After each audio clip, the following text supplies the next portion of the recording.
Spalding. And we all know about Westlake. You heard it on the pregame show, and Westlake has been there. They've done that I don't know how many times. It's a powerhouse program. So we'll see where Spalding matches up here in Game 5. And quickly, 2-0 Westlake. And that was Tanaya Latson. Gets in and gets her first points of the game.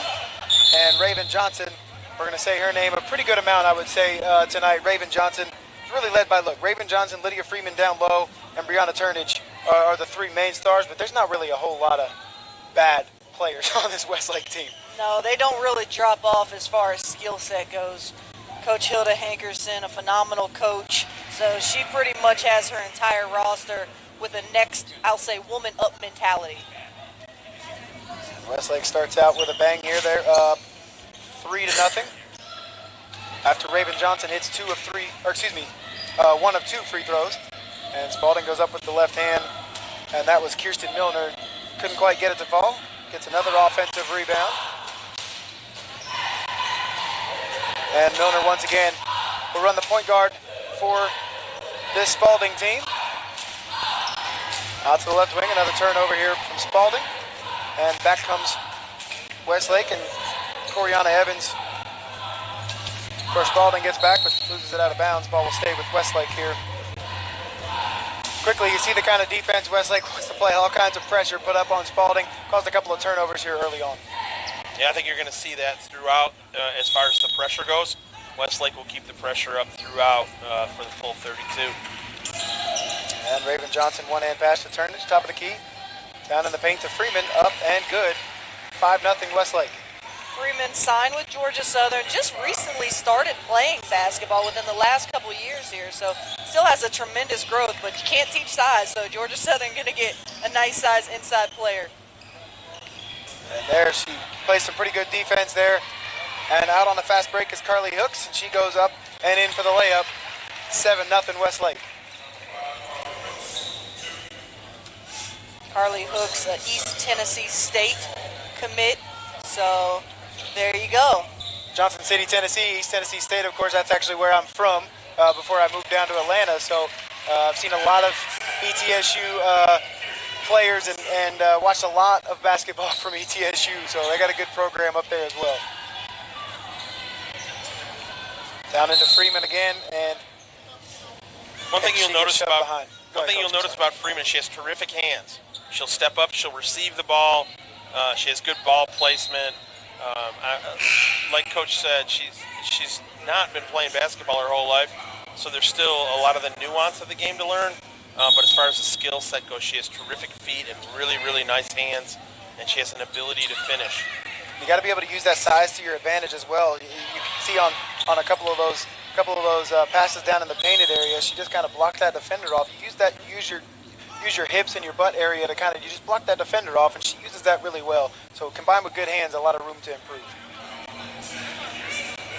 And you can see that the shot clock is not an effect for this game. Both coaches had to agree to use the shot clock, so I don't know where to place the blame on that one, but one of these coaches didn't want to. I think I have my opinions on who. And Freeman gets the offensive rebound, gets it knocked away. But I'm not saying. Not that the shot clock was really going to matter, though, right? With the pace of game that is going to be played. But I still know who, and I'm not saying. Coach will keep a secret from us here. Maybe we'll get it out of him eventually. I don't know. But 9-2 Westlake advantage here. 5:44 left to go in the first quarter. I think the audience is smart enough. They might pick up the clues that you all are dropping here. So.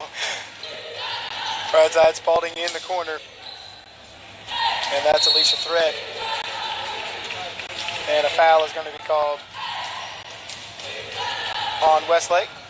And that's going to be called on Raven Johnson.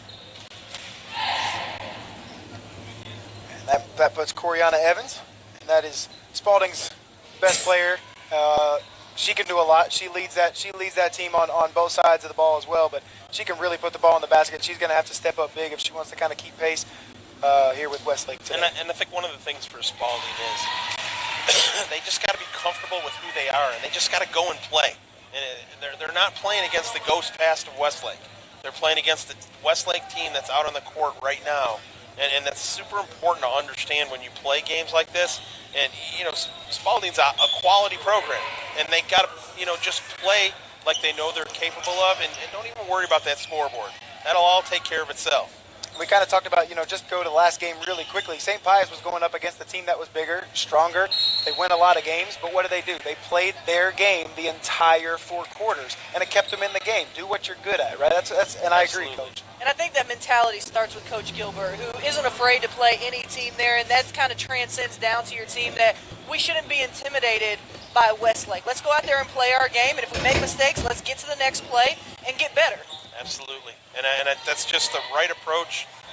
It's November 16th, and you just any semblance of playing a competitive game with a team at the level of Westlake should give you the confidence that you can beat anybody else on your schedule. And tonight, Latson goes up and in off the steal, and 11-3 to start the game here for Westlake.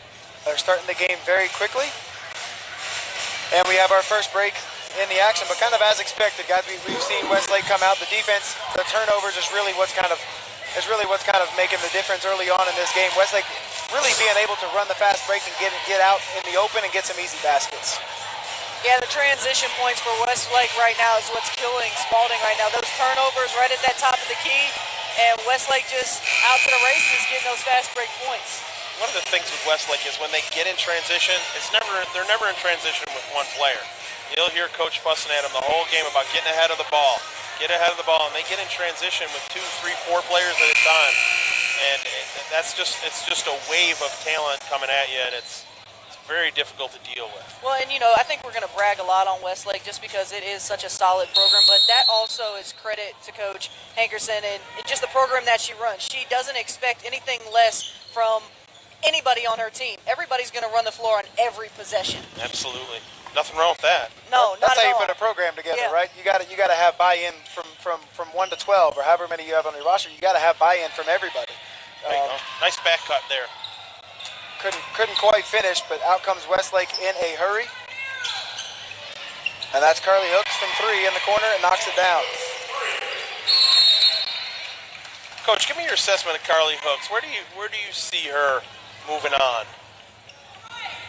Well, I mean, she's an East Tennessee State committee, but if she fits in the program there, I mean, I think she's got to get in the weight room a little bit. That's first and foremost. She's got to get a little muscle on her.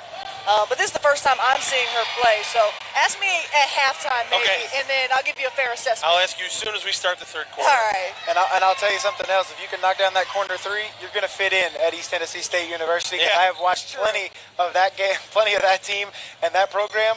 And if you can't knock down a corner 3, you're not going to step on the floor because they spread the ball out, and she's going to fit right in if she can keep doing what she did just then.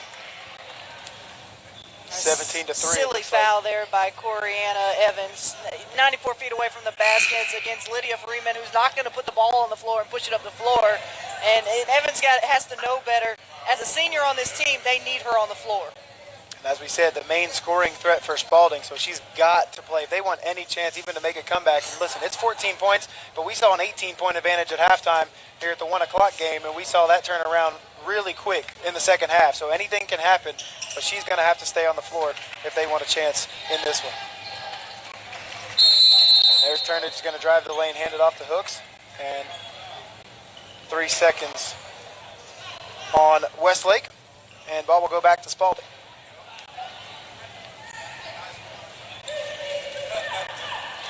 Kirsten Milner, again, junior 5'7" point guard, will lead the way here for Spalding. Gabrielle Ponder checks in the game for the first time for Spalding as well. And double team from Westlake. The defense just ferocious, causing all kinds of problems here for Spalding on offense. Spalding just needs to settle in, take their time, make some good passes, meet the passes, and just settle into the game. Breathe, take a breath when you're running some of these offense. I know it's hard. You got a couple 6'2" girls coming right at you, and you want to get rid of the basketball. You're going to get trapped. But take a breath and run your offense. You guys have said it this whole first quarter so far. They get it into Freeman. Drop step off the glass, soft touch for Lydia Freeman. So, maybe if you want to relieve the pressure, whoever Freeman's guarding, maybe step her up around that three-point line, the foul line extended, just as a pressure release. I don't think Freeman's going to come out and chase the ball out on the perimeter. and that may let you ease into your offense. Listen, another turnover there by Spalding. But again, it looks like whoever's Freeman's guarding as of right now, they're just kind of hanging out in the post. And I know that's where you're probably comfortable. But, Coach, like you said, you got to get Freeman moving a little bit. At least, if nothing else, it creates an open shot, a three-pointer, mid-range jumper, something like that. Drive to the lane if she's away, if she does pull up and come away from the basket. Or just a free player with the ball who's not really being contested, allowing her teammates to get into space and receive a pass and opportunity to score. Raven Johnson, three-point attempt up and no good. And brought down by Jalen Barkley. She's going to run the break and goes up and in and takes the foul. Was Oriana Evans. And again, I'll say it over and over. Players that can finish with contact are going to be great players at the next level. I love to see players who can finish with some contact. And there's Barkley leading the break. She gets it up to Coriana Evans. Again, we talked about her. She takes the contact. That's a good matchup there at Evans and Johnson. And advantage Evans on that one with the foul and the basket. Yeah, very uncharacteristic right there of Raven taking that shot and then just standing and looking. And now she's over there sitting next to Coach. What a shock. Coach doesn't seem too happy that she got back and picked up that foul on the field goal attempt there. And I think Coach is letting her know about it a little bit on the side. Well, you got to respect that, right? So Raven named USA Today top 25 in the nation, but Coach Hilda Hankerson over there still coaching and reprimanding her, even though she's one of the best players in the nation. Yeah. Coach Hilda probably told her, I'm top 25 in the nation, too, you know. That's what I was going to say. I think she has some background to be able to do that. A block there by Turnage on the jump shot attempt there. Ryan Woodley on the other end. Oh, nice finish.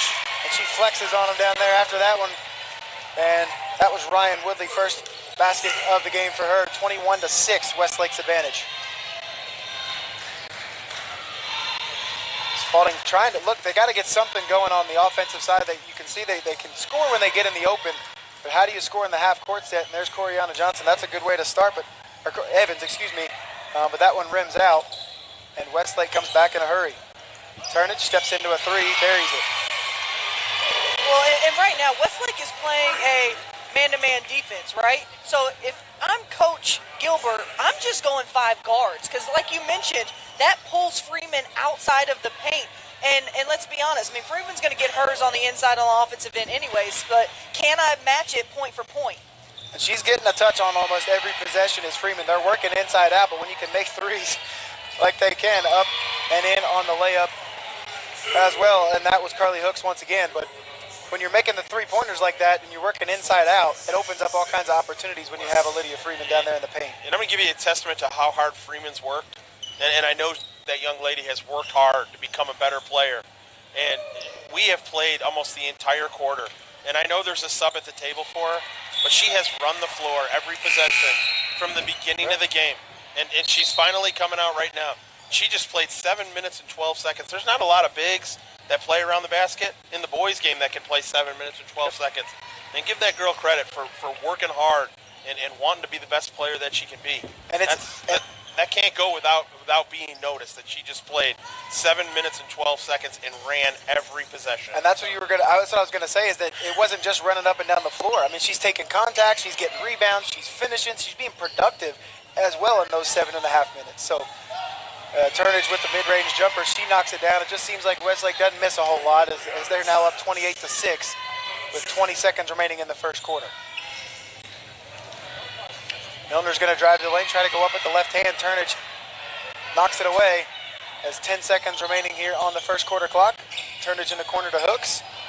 And they try to go down to that painted area. Bad pass off of McKinney's hands. Up and no good on the other end. And that will do it here for the first quarter. It's 28-6. Westlake all over Spalding right here on SUV TV. We'll take a quick break and come right back to start the second quarter on SUV TV.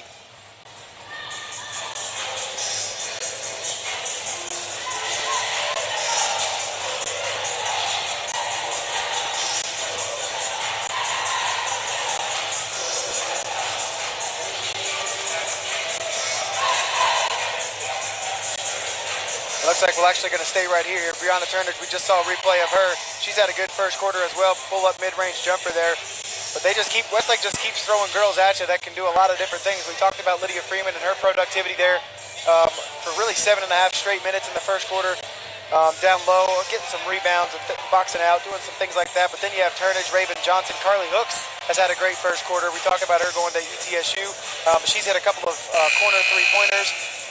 Fast break attempts have just been all in the favor of Westlake so far. But the stars are out here for Westlake. So here's the thing: as we move into the second quarter, at some point Spalding's going to have to start getting into their depth, their bench, and playing some other players. Westlake will come off the bench with players through 12 that can play, maybe not at that level, but a very similar level, and that's where games get away. And to no fault of them, that's just the kind of depth that they have. They're shooting 75% in the first quarter, so that doesn't hurt either when you miss 4 shots the entire first quarter. So they lead 28-6 as we start the second quarter here on SUV TV in Game 5 of the Hawks Naismith Tip-Off Classic. Westlake doesn't have a player who's missed more than 1 shot in the first quarter. Yes. When you look at points in the paint, 16 points in the paint, 14 points off a fast break, so high percentage shots as well. I expect that field goal percentage to be where it's at. Absolutely. Yeah. And I don't think that's going to stop here for a while because Westlake seems to be, we'll use a Steve Spurrier term here, run and gun a little bit, football term if we can, and that they're out and running. No, that's never a bad thing when you mention a Gator. Ugh. Sorry. None of us. Sorry. Not a Gator fan. Don't be mistaken. You don't have to be a Gator fan. You just have to respect Steve Spurrier. Of course. He went to the same high school as I did. Funny story. Did he? Yeah, I went to pick number 11 for my high school, and they told me I couldn't pick it. And I said, why? And they said it's because Steve Spurrier retired that number about 40 years ago. So I said, okay. Good reason. I'll learn a little bit about the history before I come into that. You should have said, who's Steve Spurrier? Yeah. That would have gone so. He wouldn't have got admitted to the high school at that. I was going to say, I don't think I would have played any. They would have told him he was out of the district. That's right. He said, son, you can wear that number. Yeah. You're going to have to play in the JV team, but you can wear that number. Yeah, that story ended real fast after that. I just chose another number and moved on embarrassed. So, nonetheless, Spalding will head to the free throw line here as Coriana Evans, leading scorer here for Spalding. She has 4, looking to add to that total here at the free throw line.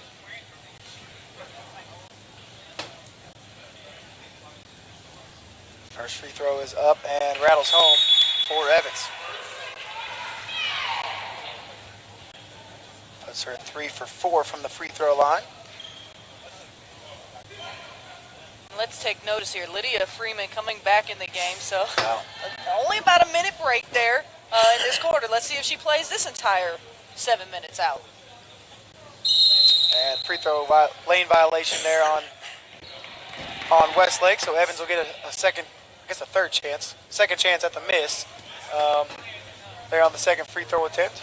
So everybody at home knows that's watching. The reason why I point that out is because it's one thing to just play minutes. It's just something completely different to play minutes with effort. Yep. And as a player who plays around the basket, that is much more difficult than it is somebody who's just playing on the perimeter, handling the ball some. She's probably running an extra, 8 feet at each end compared to the perimeter players who are playing mostly in between the three-point lines. And to play at the next level, right, you're going to have a little bit more of that stamina. She's looked great so far. You talk about effort, and it's been productivity as well. I mean, she's put both of them together and had a great first quarter and, a couple of minutes here so far. I mean, and if you're a team trying to play them, especially when you get into the state tournament, she's a problem before you address all the other problems because you have to address your basket first.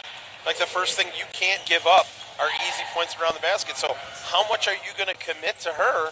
And in doing that, how much are you going to give away on the perimeter? You've seen already they have multiple players who can knock down shots from distance in the mid-range. They can get in transition. This is a all-encompassing. This is a 25-year basketball program that continues to roll on and roll on and roll on. And as a coach, as a fan of the game, you're just foolish if you just don't respect what it is and try to understand what it is instead of trying to figure out who's overrated and all that nonsense. And you always want to take out the person on top of the hill, right? And they're going to get everybody's best effort. Anytime you go to play Westlake or you're hosting Westlake, it's a big night, a big event, right? But they're going to get the best shot, and they know that. and obviously Coach knows that. She knows how to handle it 60-2 the last 2 years, right?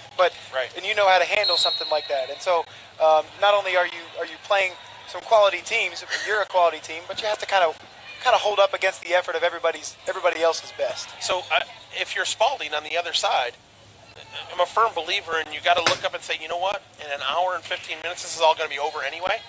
No matter how it goes, it's going to end in about an hour or so. So do I have an hour in me to find out how do I really stack up? How do I really stack up? And a traveling violation's called there on Westlake, so ball will go back to Spalding. And you kind of mentioned it, when you go 3 for 4 from the three-point line, but then you have to worry about Freeman as well when you get into the latter part of the season. You said it, Coach, it's a problem. It's going to be hard. Who do you pick your poison, right? You let the three-point shooter shoot, which is 3 points instead of 2, but a lot of the times the percentage is lower on those. But when you got players like Raven Johnson and Turnage, I don't know if the percentage is going to be lower, right? And I'll be honest with you, you haven't seen the best of Raven Johnson today. I mean, I've seen her play several times. You have not seen in the first quarter and a couple of minutes here. You haven't seen her wide open. You haven't seen the best of her. I know Coach has seen that, and when she is that, she can dominate a game for long periods of time. Evans back at the free throw line, misses the first one, and I like the way Evans is attacking inside. I mean, you got to try to find a way to put some points on the boards, and she's going to the free throw line. That'll be 5 for 7 from the free throw line right now. And that's where she's got the majority of her points, but if you keep attacking, you go back to the free throw line, it stops the clock, number one, and get you back in the game, get you some easy points. As Westlake back on offense here, 5.5 minutes to go. And good help defense there as Evans almost gets a steal. But that leaves Raven Johnson wide open, left wing, can't quite get that one to fall. Rebound brought down by Freeman. Again, offensive rebound, productivity, and effort. And that leads to second chance opportunities and points for Westlake. That play doesn't happen without the offensive rebounding of Lydia Freeman. We've talked about it already at nauseum, but it's just the truth because she's making a difference down there in that painted area. That was a pretty good pass there from Evans. And baseline jumper is up and good for Spalding, and that was Alicia Threat. There you go. That's a good offensive possession. Touches by 3 players to get an open 6-footer, knock it in. That's what they need. Turnage over to Johnson on the left wing. They're going to go right back to Freeman down in the painted area. Slips through the fingers and out of bounds. Ball will go back to Spalding. That's a little bit too far of a pass there from high to low there. You got to get a little bit better angle. And you really do. As good of hands as Lydia Freeman has, you do have to make it on the mark. She's not going to slide one way or the other to go run down a pass. So a little bit better passing angles. Yeah, she's trying to get her footwork done to catch and finish that with no dribble. So you got to deliver a good pass so that all works in sync. Milner's three-point attempt is up and no good. Rebound to Turnage, who hands it to Johnson. Now back to Turnage, who steps into a three-pointer right side, a little too strong. And a foul by, is that Evans? And it is, that's Evans. And I believe that's 3 on Coriana Evans. And if that's the case, that's going to be trouble here for Spalding as Turnage will head to the free throw line to shoot 3 free throws. You're right, that foul is going to go against Evans, and that'll be her 3rd personal. So tough break for Spalding. And, Evans has to do a little bit better. Again, she's a senior on this team. She has to know that's 2 silly fouls that she committed. One, 94 feet away from the basket on Lydia Freeman, and this one on a closeout 3-point shot. You got to give those up sometimes. Yeah, you never want to foul a three-point shooter, of course. That's the golden rule, but Turnage is going to get 3 free throws here. She missed the first one and knocks the second one home. When I was in high school, I never fouled a 3-point shooter. Do you know why? Because there was no 3-point shot. Aging yourself, yeah, man. I sure am. I just thought of that. Did I ever do that? No, I never did that. Never had a chance to. I never had a chance to do that. As Evans will take a seat for Spalding. But there's Freeman once again. Offensive rebound up and in for Lydia Freeman. She's up to, I think she has 8 points now on the night. So she has 4 rebounds and 8 points if my numbers here are correct. And that's a fantastic first half there for Lydia Freeman, really making a difference in this game. 35-11 Westlake leading Spalding here with 3 minutes, 35 seconds remaining. Good move there by Milner, but Hooks comes up from behind with the swat, and ball will go back to Westlake. Johnson gets another assist, and that one goes to Olympia Cheney. And so Raven Johnson not necessarily scoring a lot here, but she's really moving the basketball. And here she is with an assist and another look as Cheney steps into that mid-range jump shot and knocks it down. But all kinds of space there for Cheney. And that's led, and you can see Raven Johnson's eyes there, one-hand pass to a wide-open Cheney. And kind of steps in, good footwork, and knocks down that mid-range jumper. You know, great players understand when they need to score 30 points on a night and when they need to get their teammates involved. And this isn't a game where Raven Johnson needs to be the go-to 30 points, 7 assists, 5 rebounds type player tonight. So, you know, getting her teammates involved and, you know, kind of building their confidence up because she'll need those guys down the stretch. Absolutely. And we'll be right back here on the Hawks Naismith Tip-Off Classic on SUV TV.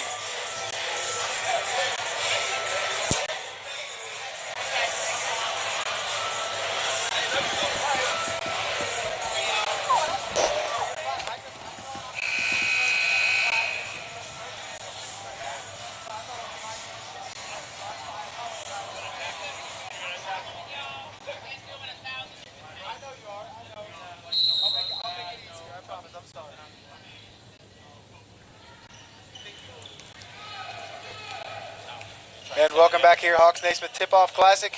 3 minutes, 15 seconds remaining in the second quarter. It's been all Westlake here in the first half, 37-11. We talked about some of the stars there for Westlake, but there's a good shot from Spalding, and that was Alicia Thread again. That's two baskets here in the second quarter for her. She has a tough task on defense, too, because she's having to face Lydia Freeman, and they're going body to body the whole night as well. And a three-pointer just does not stop here for Westlake as Olympia Cheney knocks down a three-pointer from the right wing. 40-13 now advantage for Westlake. And at some point you just got to have to say, we're right there. There's Kirsten Miller goes up with the left hand and she finishes for Spalding. So back-to-back possessions there with baskets as well for Spalding. And back comes Westlake in a hurry. And once again, that was Olympia Cheney, and she will head to the free throw line. So that was a 2-dribble transition. She gets the point guard on the circle, the wings up, 2 dribbles, advances a sharp, crisp pass, catches it, goes right to the rim. You scored with 2:37 left, and they're shooting a free throw at 2:32. Well, you know, here's another reason why Westlake is so hard to defend, right? Because they push the tempo, so they get out in transition and they score a ton of points that way. And a lot of times, Lydia Freeman, you mentioned it, all players are having to run the floor, but she's not even, you know, just crossing half court because it's a fast break transition. But when they need to set up in the front court, Lydia Freeman, there she is again. Nobody can stop her inside the paint. So they have 2 places that they're killing you on, the half court setup, and then they have the transition point. And here's the replay of Freeman getting in there on the offensive rebound again. And she got bodies all over her, gets a second offensive rebound. And she's going to get 1, 2, 3. There's not much you can do. It's looking like Shaquille O'Neal playing in the NBA. You just got guys hanging all over you, and it just doesn't matter. So really making a difference there is Freeman. Baseline jumper up and no good. This time Spalding comes down with the rebound, and a foul is going to be called there on Lydia Freeman. Let's take a look at Coach. Lydia just fouled all that way from the basket. I promise she won't let her go on that one. She's looking down the bench. She's looking at her right now. There she goes. She's like, girl. Lydia's like, Coach, I was tired. Yeah, if I told you once. Look at her looking at the corner. I love it. I absolutely love it. We teed that up. You guys teed that up perfectly. You knew exactly what was happening. And that was a I need a quick breather foul there by Lydia Freeman. And there she goes. And that's I'm gonna give you the first mistake, 94 feet away from the basket. Your second dump out, get out. I got a nice spot for you right here on the bench. And see what these teenagers don't understand is it's just starting now. Once they get over there, that's when the bad stuff happens. Yeah, I'd rather stay on the court. I don't. Let's see if you get the high five from the coach. You know you're in good graces. She's gonna go. She's gonna go ahead and sit down. I'm gonna have a little talk with you. And you're close enough to halftime that you know it's gonna carry through to halftime. She's still going to be on you when you get in the locker. She's got nothing else to talk about. She's still going to be on you at halftime. And McKinney throws it away, and Coach has had enough of those turnovers, so in comes Turnage. And I believe McKinney, who was the replacement, excuse me, the replacement for Freeman is now coming off the floor because she threw the ball away on the next possession. And here's Westlake goes up with that left hand. She's going to get fouled by Milner, and she will head to the free throw line. So not a turnover, and I don't think anybody's coming out of the game here for Westlake. And we make jest of it, and we're joking, and the game is a big lead for them. But in reality, if you're a competitor of any type, you genuinely appreciate that from your coach. Of course. You know that she is absolutely 100% in it with you, and it means just as much to her. And what she preaches to her players is, don't ever let there be a day when it matters more to me than it does to you. And when you get to that point, then you have the program that you have at Westlake. Tonight Latson misses the free throw, but somehow comes up with the loose ball. And another offensive rebound by Latson, and she's going to go up and in. Another offensive rebound here for Westlake. They're getting a lot of second chance opportunities, even with Freeman out of the game. Kenny gets it stolen away. Pass goes right to Turnage. Turnage up to Latson, and can't quite finish at the other end. And ball will go out of bounds, and I believe will stay with Westlake. And I like the pass there by Brianna, right in stride, giving that up.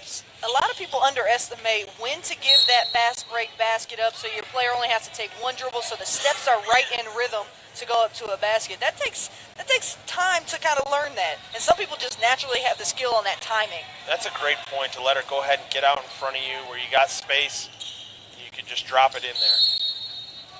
Milner drives, and she's going to get hit. I believe that was on Latson of Westlake. It's 1-1, so Kirsten Milner will go to the free throw line.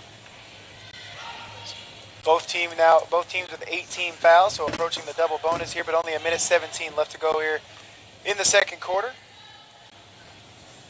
And Milner's free throw attempt up and no good.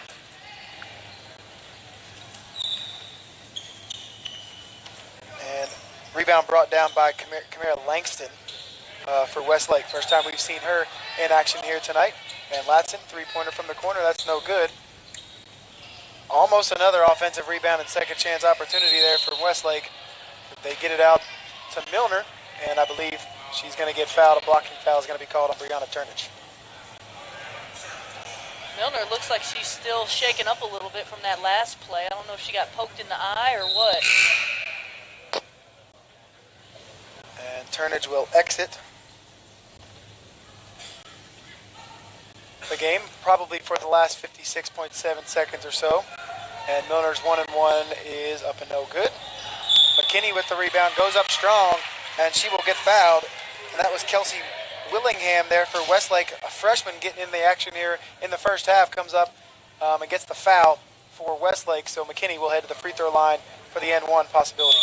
Nice job by Alicia Threat, taking advantage that she's the biggest one on the floor right now with her size. So taking advantage of that, getting that offensive rebound and putting it back up. And Wilson will check out of the game. And McKinney's second free throw is up and good. Make it 44-19, Westlake's advantage. That was Ryan Woodley in the corner, almost loses it out of bounds. Mid-range jumper up and good. Again, they just don't miss very often, and that was Olympia Cheney. She really hasn't missed very often here in the first half. No, and that's not an easy shot. You know, about 10 feet away from the basket, kind of mid to that corner shot. Latson to Cooks, but Hooks throws it away. Excuse me, if I can get that out. And Spalding on the fast break, going to get it blocked from behind. Good chase down block there by Ryan Woodley. Mid-range jumper by Milner. That's up and no good. And you can see Spalding a little more aggressive on the boards here without Freeman in the game, kind of dominating down in that painted area. They're able to get some offensive rebounds and second chance opportunities. Yeah, Westlake really just standing around on those offensive rebounds. I'm sure Coach Hilda Hankerson is going to address that. And Hooks comes up with the steal, and back she comes on the fast break, and she's going to get it blocked. Good defense from Spalding there. Mariana Slayton comes up, and that will end the first half, and it's a 46-19 lead for Westlake. As Spalding put together a little bit better of a second quarter, they're starting to score the last couple of minutes. But it's a 46-19 advantage here at halftime. We'll take a break and head over to the game day desk or excuse me, we'll take a little bit of a break here, head over to the game day desk, and we'll come back for the second half on SUV TV.